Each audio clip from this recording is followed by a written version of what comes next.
S'il est acquis que le monde industriel dépose des noms de marques pour les protéger, on sait moins en revanche qu'il en va tout autant pour les spécialités culinaires. Prenez par exemple le célèbre gâteau lorrain baptisé le Saint-Èvre. Il n'appartient qu'à un seul pâtissier de Nancy, un pâtissier qui chasse les contrefaçons. Le dossier de ce soir est signé David Bailly et Jean-Pierre Petit-Colas.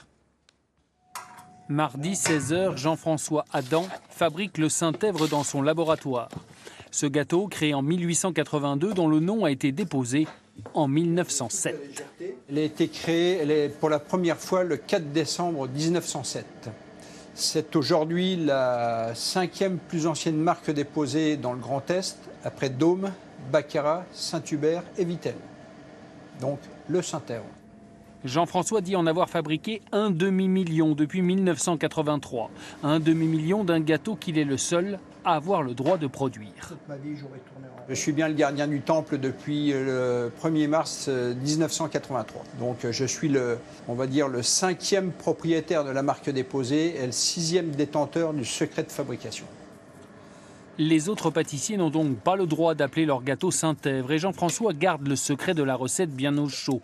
Il réalise 75% de son chiffre d'affaires avec ce produit. Une poule aux œufs d'or qui a donné des idées à d'autres collègues confiseurs. La bergamote de Nancy est elle aussi protégée par une IGP depuis 1996.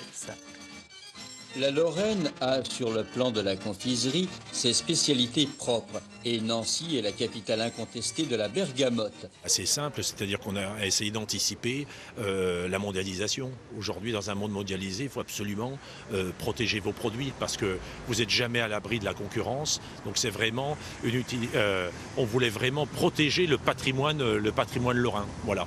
Qu'on ne puisse pas subtiliser ou fabriquer la bergamote ailleurs qu'en Lorraine. En 2015, par exemple, les calissons d'Aix-en-Provence furent copiés par les Chinois. Les confiseurs provençaux ont négligé leur protection juridique et à 9500 km de la Provence, la marque a été déposée par des Asiatiques. 2 ans de bataille judiciaire plus tard, les confiseurs français finissent par gagner et l'IGP est déposée en 2020. C'est dans ce sens que Jean-François essaie de préserver son Saint-Èvre. Il a déjà engagé 170 procédures en contrefaçon. La seule issue, c'est le tribunal. Et c'est lui qui va décider après de la reconnaissance de la marque et puis de la propriété industrielle et puis des indemnités qui vont être versées au titre du dommage sur la propriété industrielle.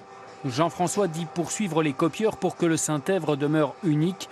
Il ne fait pas ça pour l'argent, dit-il. Reste une question. Qu'adviendra-t-il de la spécialité de Nancy quand le pâtissier Adam arrêtera la production ? Il a sa petite idée, mais là encore, c'est un secret bien gardé.